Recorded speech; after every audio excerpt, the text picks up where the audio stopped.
I want to thank Mayor Bloomberg, who gave us his support, Governor David Patterson, all the unions, and I am blessed.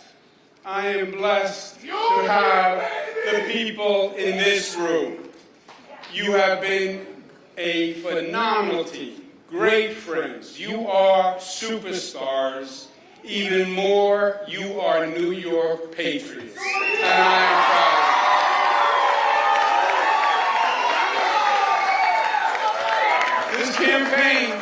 This campaign was the right fight to wage. And I am proud of what we did and what we did together. This campaign was to contest the philosophies that are shaping the Democratic Party, the future of this city, and the future of this country.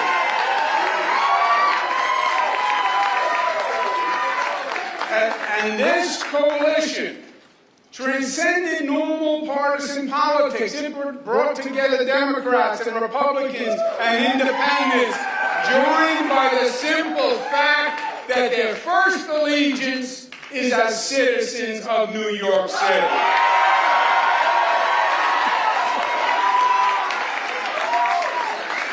Two million voters. The largest number in modern political history cared enough to show up in a municipal election. And 42% voted for us on an independent line.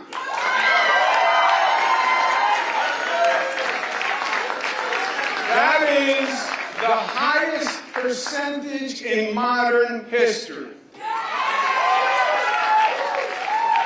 Ironically, it is just higher than when Mario Cuomo got 40% on an independent line against Ed Koch in 1977. It's also important to note that almost half of New Yorkers did not vote to support a government agenda that makes promises that we know cannot be met. We support an economy of jobs, of opportunity, of entrepreneurship. That's what New York is, and that's what New York must remain. We are a nation of laws, and we believe in law and order, and we need the police to keep society safe. We will not make the NYPD the enemy.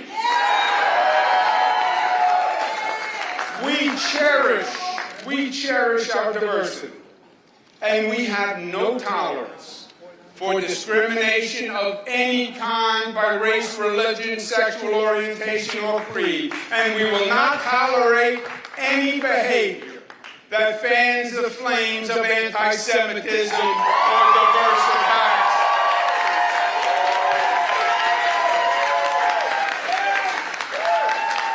Our strength is our unity.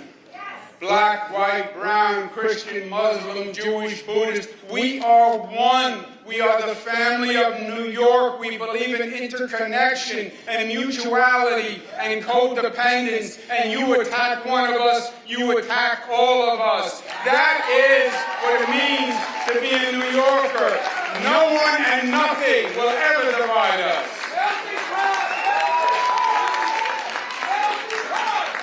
And this campaign was necessary to make that point. A caution flag that we are heading down a dangerous, dangerous road. Well, we made that point, and they heard us, and we will hold them to it. Also, my friends, feel proud, because we accomplished the two important New York characteristics. We got up off the mat after the primary, and we made it a real race when the media had already commenced the coronation. and feel proud because we fought our hearts out and we left it all on the field.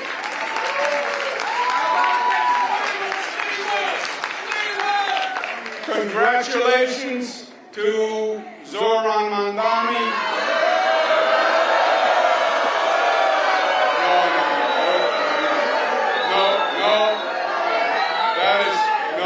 That is not right. That is not right, and that is not us. That is not us. Tonight was their night, and as they start to transition to government, we will all help any way we can because we need our New York City government to work. We want it to work for all New Yorkers because our city is the greatest city in the world, and we will unite for New York City because we love New York City. And from the bottom of my heart, I thank each and every one of you. I love you for the fight you made, for the soul that you showed, and the example that you set. New York City heard us, and we will be the better for it. Thank you. God bless you.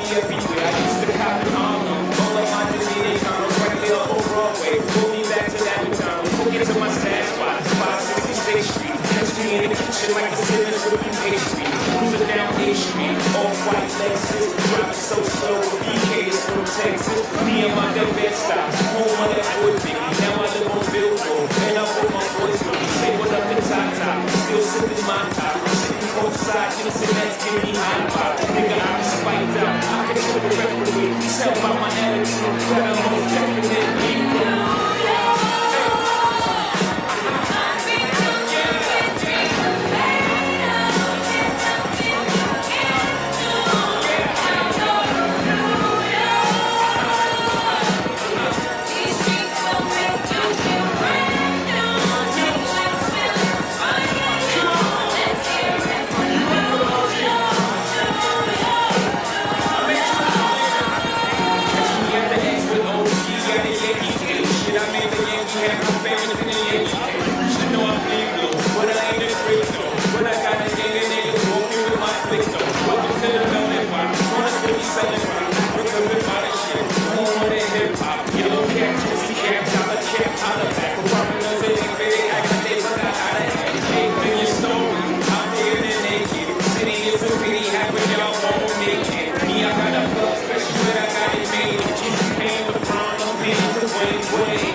new staff who have made this night such a celebration. Now, Zohran is about to join us on stage, but before he does, I want to say a few quick words of reflection and thanks and introduce a very special member of our team. So first, let's hear a round of applause for our day one endorsers, those who helped build this movement into what it's become. New York City DSA.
this record-breaking program did not come out of nowhere. It was the product of years of organizing and leadership development by New York City TSA and so many of our movement partners. And we were so fortunate to be led on this campaign by someone who has been a part of this work from the beginning. She led Julia Salazar's groundbreaking campaign in 2018, and since then has been behind the scenes in so many of our victories. If this campaign made you feel powerful, or taught you something, or showed you discipline, or brought you joy, you have this person to thank. She is caring, wise, and deeply committed to our movement. And I am sure she is backstage losing her mind at being called out like this. But I need everyone here to please join me in giving her the longest and loudest round of applause, our organizing director, Tasha.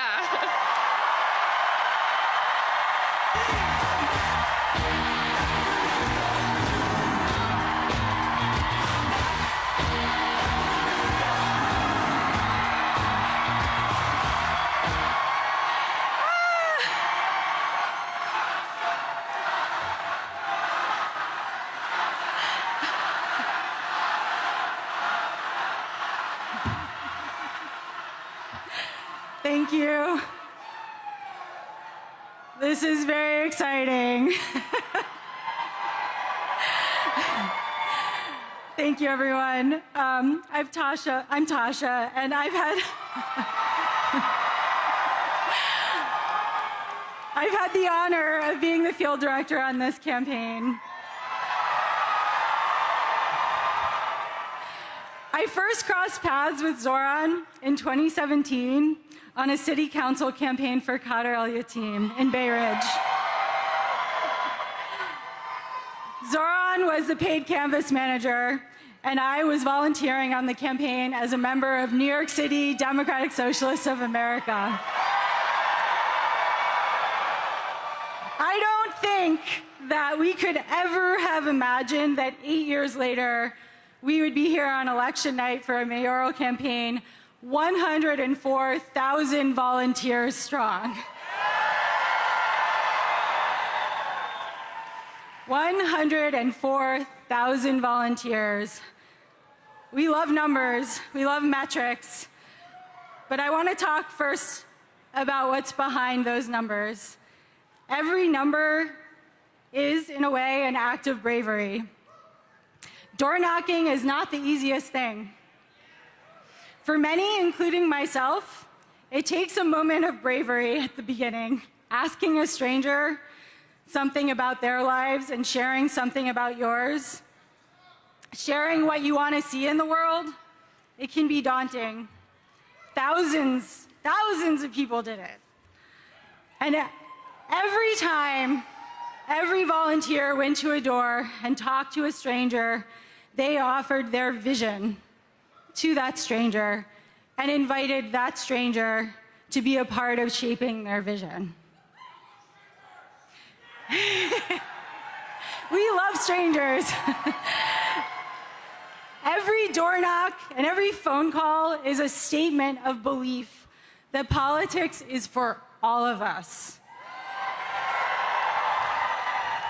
This campaign and this city is all of ours to shape. I also want to say something about field leads.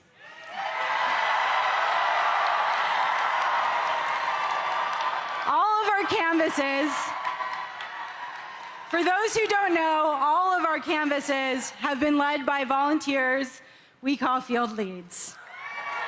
Many of them are here.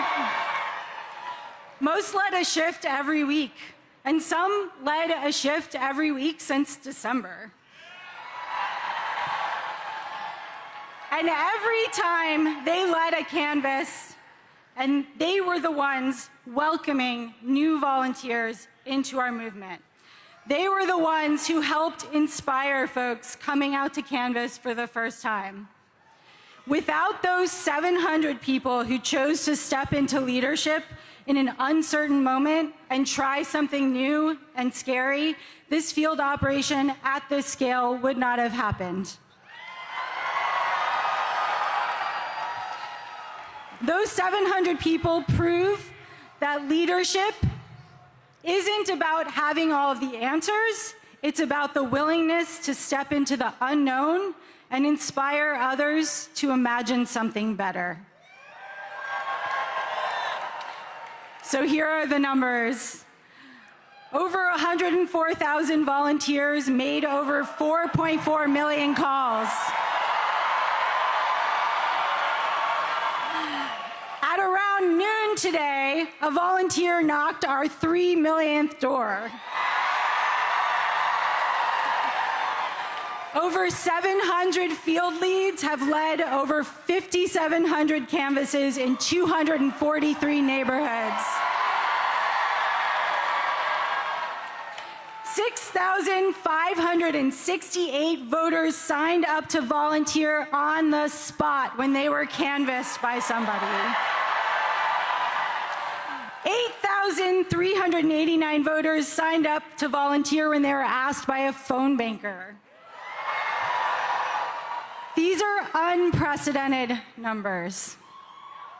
The bravery that you all have shown, that this field operation carried across all 5 boroughs, is going to transform our city. What all 100,400 of us have accomplished has rewritten the possibilities of mass democratic action. And it doesn't stop tonight. We all know that we won't stop at electing Zohran. We will continue to fight to bring the affordable of New York City to life. I am so excited to do that with all of you. And now I'm so honored to introduce the person you've been waiting to hear. We've worked for many years to bring about change in New York City that it so urgently needs. He's been a friend, and he is the next mayor of the greatest city on earth, Zohran Mamdani.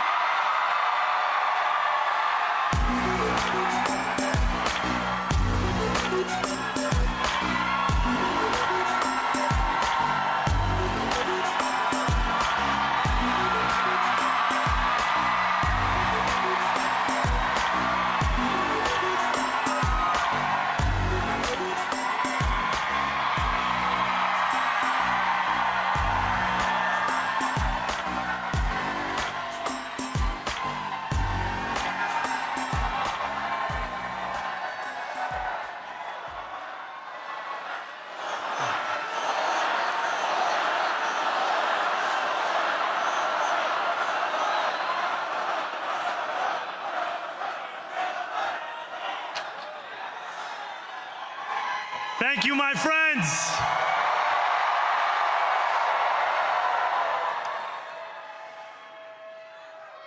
The sun may have set over our city this evening, but as Eugene Debs once said,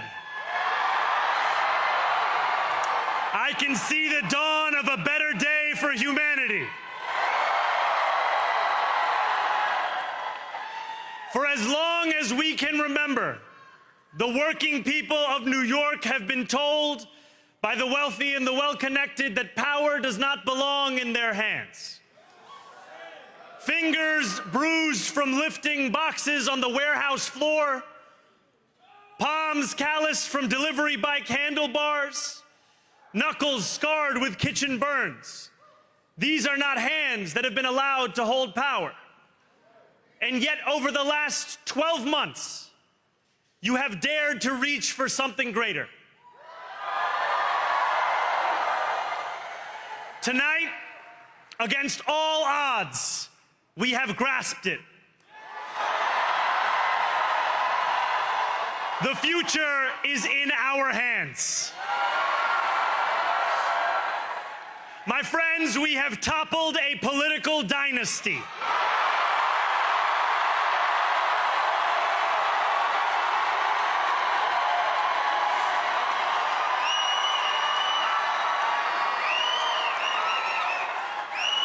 I wish Andrew Cuomo only the best in private life.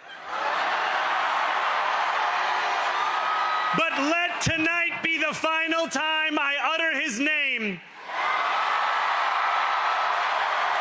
as we turn the page on a politics that abandons the many and answers only to the few.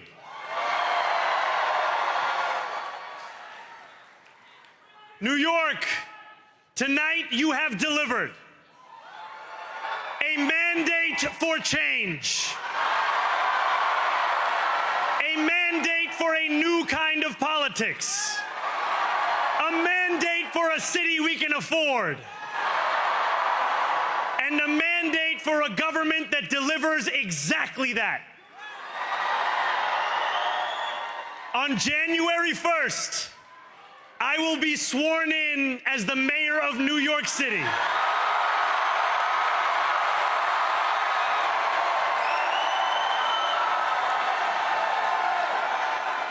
And that is because of you. So before I say anything else, I must say this. Thank you. Thank you to the next generation of New Yorkers who refused to accept that the promise of a better future was a relic of the past.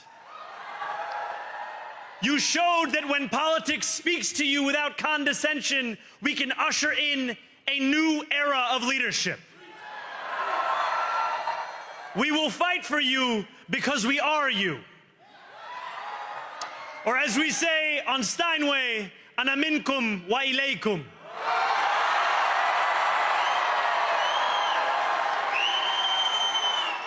Thank you to those so often forgotten by the politics of our city who made this movement their own. I speak of Yemeni bodega owners and Mexican abuelas, Senegalese taxi drivers and Uzbek nurses, Trinidadian line cooks and Ethiopian aunties. Yes, aunties. To every New Yorker in Kensington and Midwood and Hunts Point, know this. This city is your city, and this democracy is yours too. This campaign is about people like Wesley, an $11.99 organizer I met outside of Elmhurst Hospital on Thursday night. A New Yorker who lives elsewhere, who commutes 2 hours each way from Pennsylvania because rent is too expensive in this city. It's about people like the woman I met on the BX33 years ago, who said to me, I used to love New York, but now it's just where I live. And it's about people like Richard, the taxi driver I went on a 15-day hunger strike with outside of City Hall, who still has to drive his cab 7 days a week. My brother, we are in City Hall now.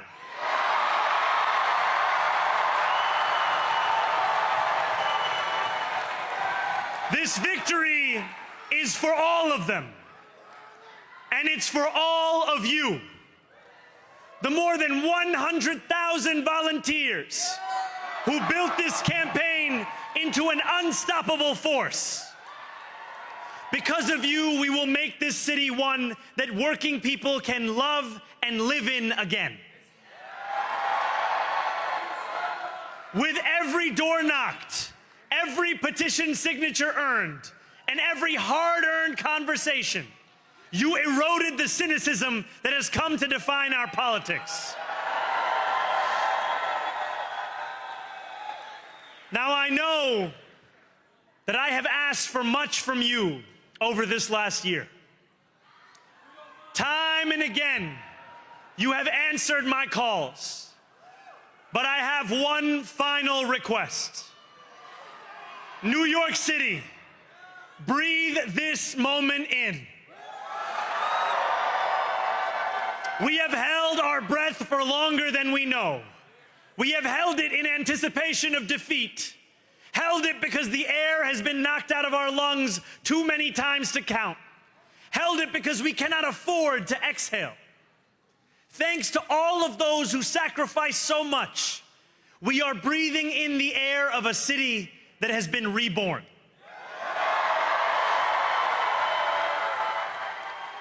To my campaign team, who believed when no one else did, and who took an electoral project and turned it into so much more, I will never be able to express the depth of my gratitude. You can sleep now. To my parents, Mama and Baba, you have made me into the man I am today. I am so proud to be your son. And to my incredible wife, Rama,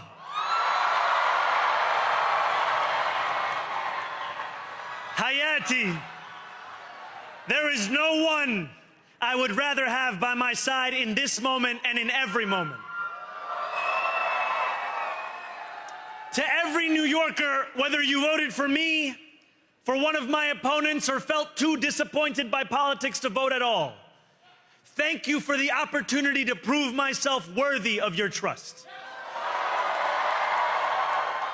I will wake each morning with a singular purpose: to make this city better for you than it was the day before. There are many who thought this day would never come, who feared that we would be condemned only to a future of less, with every election consigning us simply to more of the same. And there are others who see politics today as too cruel for the flame of hope to still burn. New York, we have answered those fears. Tonight we have spoken in a clear voice. Hope is alive. Hope is a decision that tens of thousands of New Yorkers made day after day, volunteer shift after volunteer shift, despite attack ad after attack ad. More than 1 million of us stood in our churches, in gymnasiums, in community centers, as we filled in the ledger of democracy. And while we cast our ballots alone, we chose hope together. Hope over tyranny. Hope over big money and small ideas. Hope over despair. We won because New Yorkers allowed themselves to hope that the impossible could be made possible. And we won because we insisted that no longer would politics be something that is done to us. Now it is something that we do.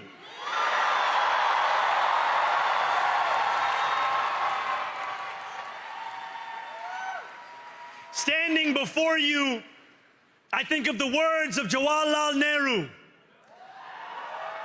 A moment comes but rarely in history when we step out from the old to the new, when an age ends and when the soul of a nation long suppressed finds utterance. Tonight we have stepped out from the old into the new. So let us speak now with clarity and conviction that cannot be misunderstood about what this new age will deliver and for whom.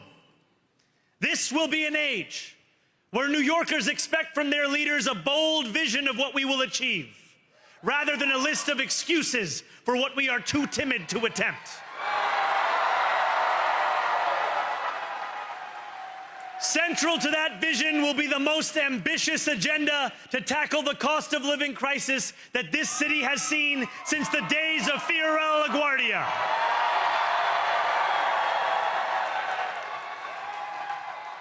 An agenda that will freeze the rents for more than 2 million rent-stabilized tenants. Make buses fast and free. and deliver universal child care across our city.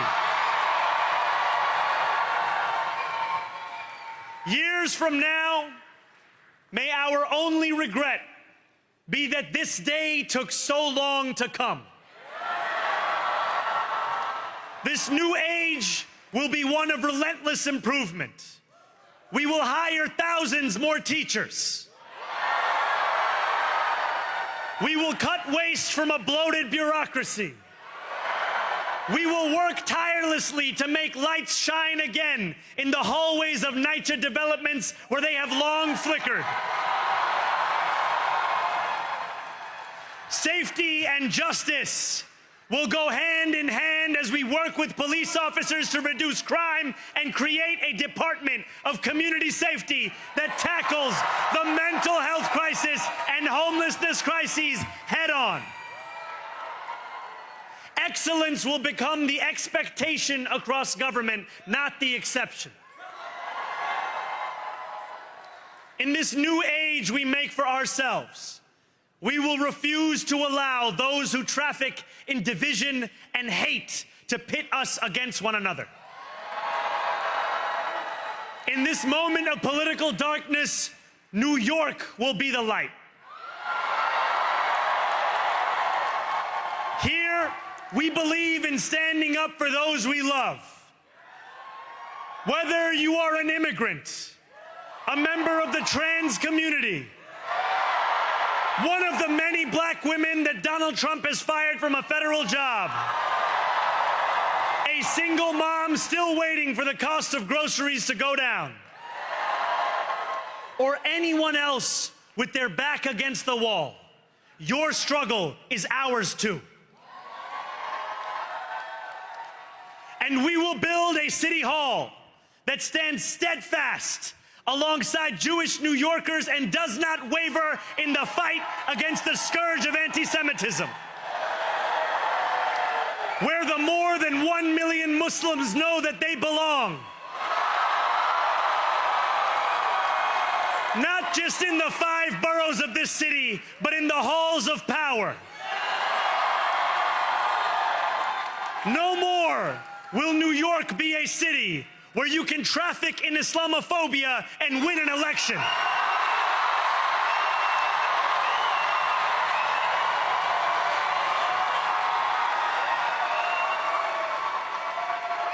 This new age will be defined by a competence and a compassion that have too long been placed at odds with one another. We will prove that there is no problem too large for government to solve and no concern too small for it to care about. For years, those in City Hall have only helped those who can help them. But on January 1st, we will usher in a city government that helps everyone. Now, I know that many have heard our message only through the prism of misinformation. Tens of millions of dollars have been spent to redefine reality and to convince our neighbors that this new age is something that should frighten them. As has so often occurred, the billionaire class has sought to convince those making $30 an hour that their enemies are those earning $20 an hour. They want the people to fight amongst ourselves so that we remain distracted from the work of remaking a long broken system. We refuse to let them dictate the rules of the game anymore. They can play by the same rules as the rest of us. Together, we will usher in a generation of change. And if we embrace this brave new course, rather than fleeing from it, we can respond to oligarchy and authoritarianism with the strength it fears, not the appeasement it craves. After all, if anyone can show a nation betrayed by Donald Trump how to defeat him, it is the city that gave rise to him.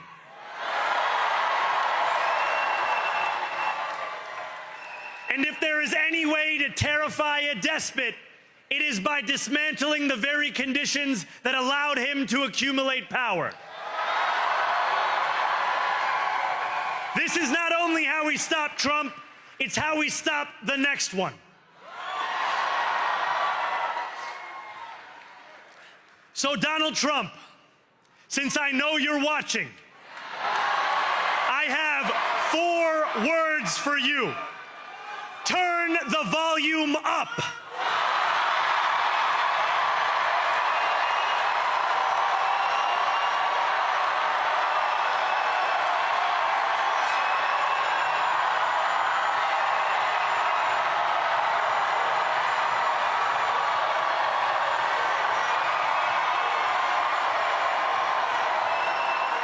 We will hold bad landlords to account because the Donald Trumps of our city have grown far too comfortable taking advantage of their tenants. We will put an end to the culture of corruption that has allowed billionaires like Trump to evade taxation and exploit tax breaks. We will stand alongside unions and expand labor protections because we know, just as Donald Trump does, that when working people have ironclad rights, the bosses who seek to extort them become very small indeed. New York will remain a city of immigrants, a city built by immigrants, powered by immigrants, and as of tonight, led by an immigrant.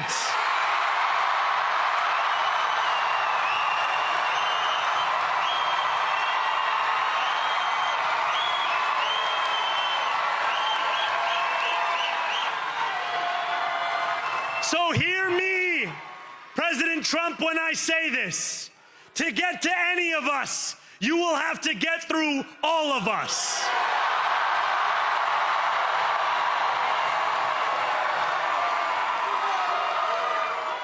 When we enter City Hall in 58 days, expectations will be high. We will meet them. A great New Yorker once said that while you campaign in poetry, you govern in prose. If that must be true, let the prose we write still rhyme, and let us build a shining city for all. And we must chart a new path, as bold as the one we have already traveled. After all, the conventional wisdom would tell you that I am far from the perfect candidate. I am young, despite my best efforts to grow older. I am Muslim. I am a democratic socialist. And most damning of all, I refuse to apologize for any of this. And yet, if tonight teaches us anything, it is that convention has held us back.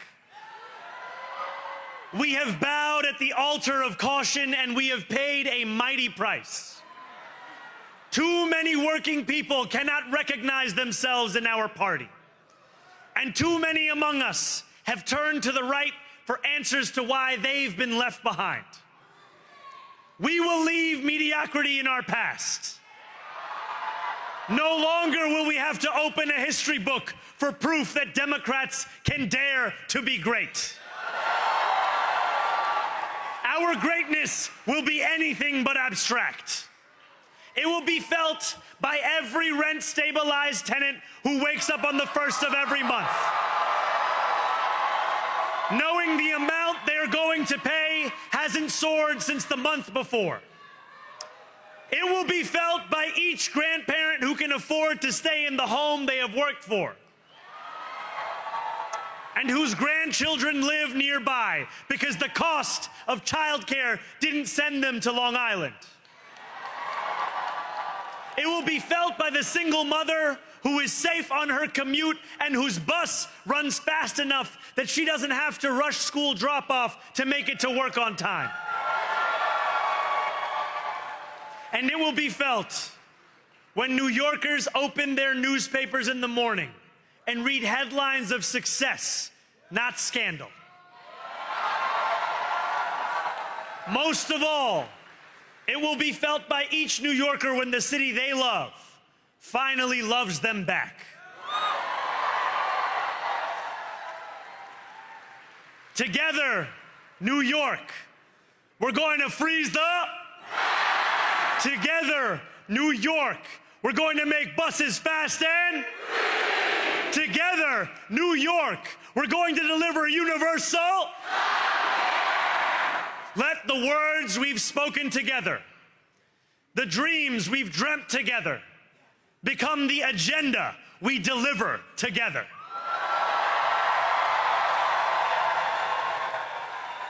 New York, this power, it's yours.